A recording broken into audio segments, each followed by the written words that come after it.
हरे कृष्णा। हम श्रीमद् भगवत गीता की यात्रा पर चलते हैं। प्रथम अध्याय। धृतराष्ट्र बोले, हे संजय, धर्मभूमि कुरुक्षेत्र में एकत्रित युद्ध की इच्छा वाले मेरे पुत्र और पांडवों के पुत्रों ने क्या किया? महाराज, उस समय राजकुमार दुर्योधन ने पांडवों की सेना को देखकर गुरु द्रोणाचार्य के पास जाकर कहा, हे आचार्य, आपके पास मैं इसलिए आया हूँ क्योंकि पांडवों की व्यूहकार खड़ी इस विशाल सेना का अवलोकन करे। उस सेना में बड़े बड़े वीर अपने धनुष धारण किए खड़े हैं। इन सबसे महान योद्धा भीम, अर्जुन और इन्हीं के समान अनेक वीर हैं। हे गुरुदेव, उन सब को देखकर आप इनकी तुलना में हमारे पास जो श्रेष्ठ वीर हैं उनके बारे में मुझे बताएं। एक तो स्वयं आप, भीष्म पितामह, वीर कर्ण, कृपाचार्य जैसे अनेक वीर हैं।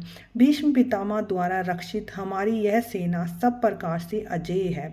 अब आप ही ये सब कुछ देख सकते हैं, इसलिए आप निसंदेह भीष्म पितामह की सब ओर से रक्षा करें। इस प्रकार द्रोणाचार्य द्वारा कहे गए वचनों को सुनकर कौरवों में वृद्ध बड़े प्रतापी पितामह भीष्म ने दुर्योधन के हृदय में हर्ष पैदा करते हुए उच्च स्वर में शंखनाद किया। इसके साथ ही अन्य शंख, ढोल, नगाड़े आदि बजने लगे।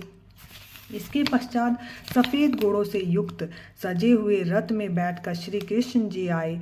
अर्जुन ने भी अपना अलौकिक देवदत्त शंख बजाया। श्री कृष्ण ने पंचजन्य नामक शंख, भीष्म ने पौंड्रक नामक शंख बजाया, कुंती पुत्र राजा युधिष्ठिर ने अनंत नामक विजयी शंख बजाया।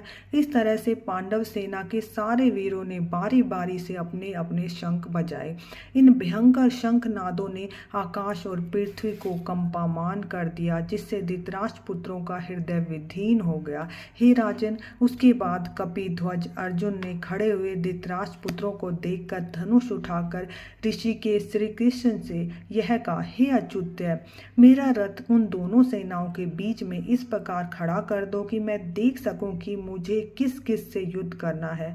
मैं सबको अच्छी तरह देखना चाहता हूँ। संजय बोले, हे महाराज धृतराष्ट्र जी, अर्जुन द्वारा कहे गए शब्दों को सुनकर श्री कृष्ण बोले, लो अर्जुन, अब तुम अपनी मनोकामना पूरी कर लो। देखो, तुम्हारे सामने भीष्म पितामह खड़े हैं।